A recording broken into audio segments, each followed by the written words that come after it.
Hello, welcome back to my YouTube channel. My name is Nadia. I'm a Vedic Astrologer and Psychic Medium.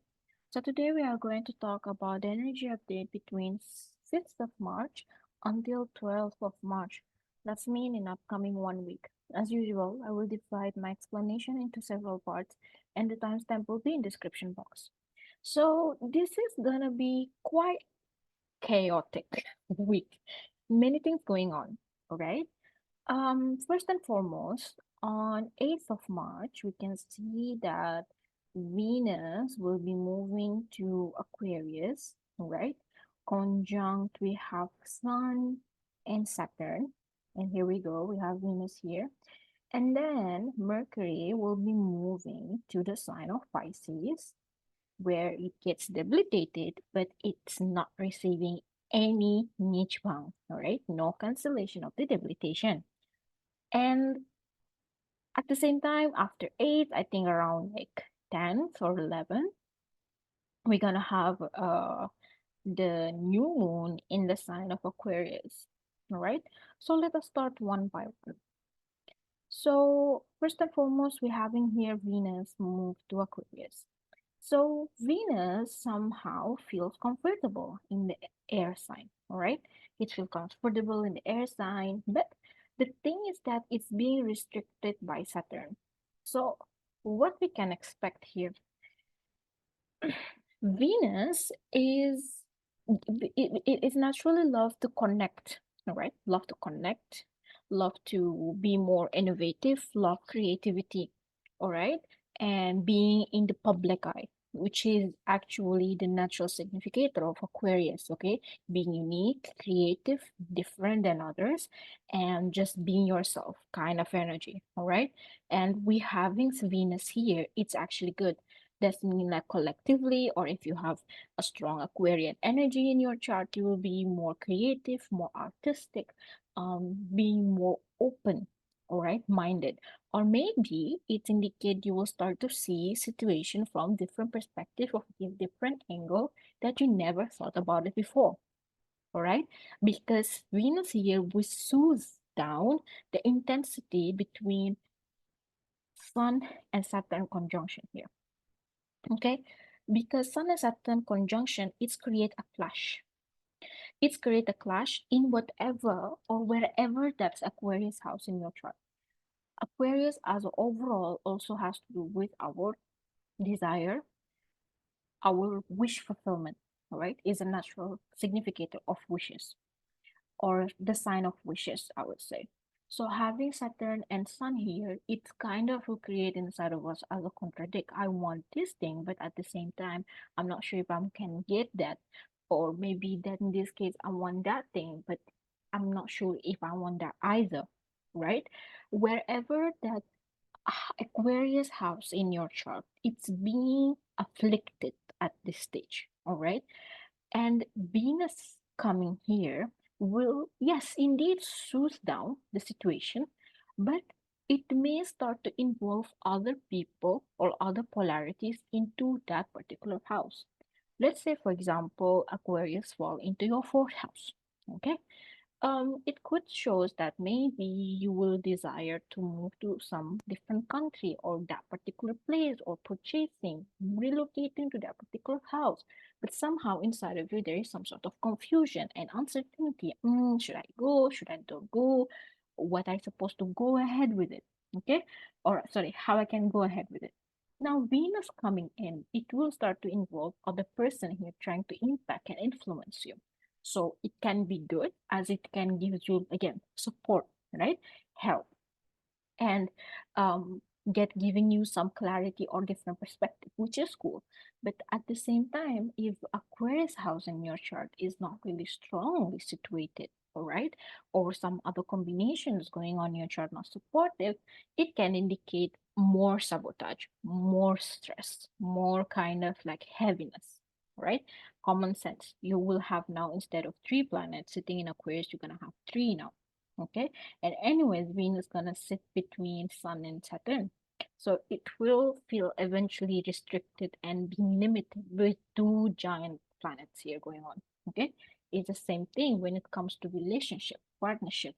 There is some sort of restriction, limitation in the aspect where we need to be more expressive, in the aspect where we need to be more vulnerable, and we need to be more connected. All right. So there is some sort of withdrawal during this period. And because Venus is ruling and governing finance, and we have Mercury also ruling and governing finance, it shows a withdrawal, or how can I say, a slowdown in the market, right? So you can see like a stock market, or if you have business, etc., you will witness some sort of slowdown, or somehow also stagnation, I would say, because of whatever combination that's going on right now. Okay, so this is in regards to Venus. Now we have Mercury. So Mercury is entered the sign of debilitation, okay, and will conjunct Rahu. Mercury is not that it's feeling bad in Pisces, but Mercury will make the person imaginative a lot. Regardless of whatever that chaos and confusion that we have here, but Mercury somehow start to imagine things positively, in a sense that, okay, let's take the first example. You're having house, right? I want to move to house A or house B. I know I'm confused. I know the situation is very chaotic, but hey, Mercury in Pisces here making me more imaginative. I will start to think like, maybe taking the house A because the space is quite bigger. Maybe I can invite more people. Maybe I can do some parties. Do you see how the positive kind of aspect of whatever tense that's going on in Aquarius start to come up because of Mercury and Rahu? Okay. And then maybe, okay, if I choose B, maybe the balcony is so big, I can put more plants, etc., etc. And it will start to become amplified because of Rahu. This is kind of the placement where we actually have a tendency to take wrong decisions during this time. Okay, we have a huge tendency to take a wrong decision during this time because Mercury is not in its own sanity. Mercury here already in deep sea of imagination, and add on that Rahu, it will maximize and just like make it extra, all right, imaginative. So because of our imagining that it's supposed to be like a la la land thing, and we start to take action decisions so that we can achieve la la land. But hey, life is not about the la la land. Okay, there is no such thing called a la la land. It's just in your mind.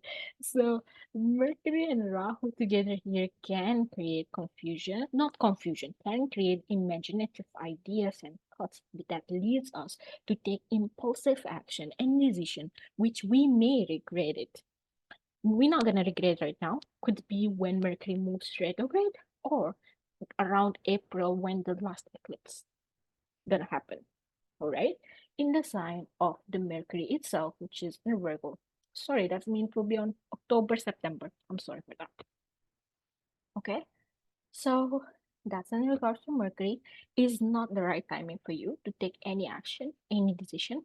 Okay, it can amplify a communication with foreign element or things which are different. Let's say, for example, I want to expand my business in foreign land. I want to maybe move abroad. I just want to do something different. Maybe it's good in terms of exploration. Maybe it's good in terms of execution, but not in taking decisions. Okay.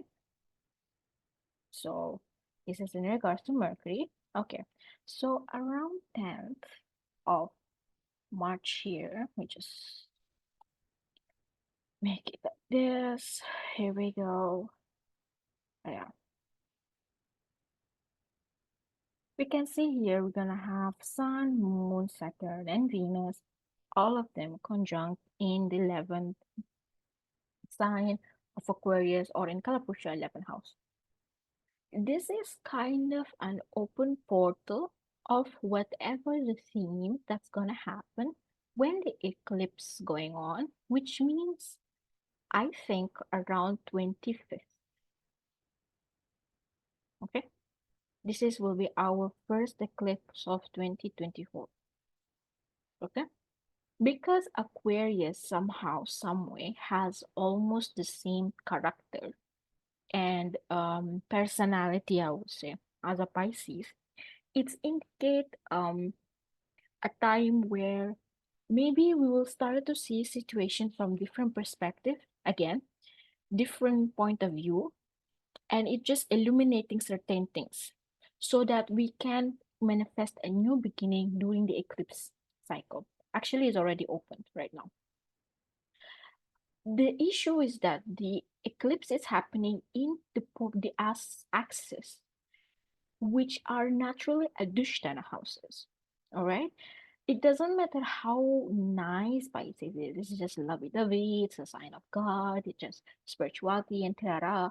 But hey, at the end of the day, it is a natural of 12th house. So wherever your Pisces is situated in your chart, it will always hold the natural significator of 12th house. Has to do with death, transformation, change, death, and ending. Sorry. Okay, same thing here. We have Virgo. It doesn't matter which Virgo situated in your house, in your chart. It will always have the energy of Virgo. Problems, obstacles, issues, daily routine, things that I need to solve in my life. I always keep solving that particular issue. I'm mastering it, but it's always problematic house in my chart. So this is always the Virgo kind of um constellation or meaning. Okay, so during this period, of course, I will make a whole another series about this. But during this period, it can be seen as the open window. Whatever theme, whatever thought, whatever kind of vision that comes to you in the next 1 week from now, that theme will somehow get materialized around Pisces and Virgo groups. Okay, the theme is quite heavy. It's like it's something must to end. It's different when we had a eclipse last year, for example, in the last 2 years when we have Aries and Libra, right? The theme was has to do with self, confidence, self-esteem, relationship. I'm standing for myself, etc. But during this period, in the next 2 years from now, this year and next year, the theme will be always has to do with cutting, ending, cleaning, removing, decluttering, whatever you want to name it, all right? So whatever that thing that you want to declutter, that thing that you want to remove, it will start to show up during this particular new moon, which is upcoming few days. And actually, we're already sensing it since the beginning of this week. I mean, last week, all right? And we will keep feeling it for the next 1.5 years, all right? So again, this is March is very, very tense. Is not really advisable to take any action, any decision, any change. Because whatever meant for you, it somehow, somewhere will find you. And whatever is not meant for you, somehow, somewhere it will leave you. So do not force anything, do not try for anything, and you just go with the flow. Like literally, this period, just go with the bare minimum. Go with the bare minimum. Okay. Thank you so much for your time. Thank you for listening. If you're interested to book a personal reading with me, my details are in the description box. Thank you so much and wishing you to have a wonderful, beautiful week. Take care. Bye.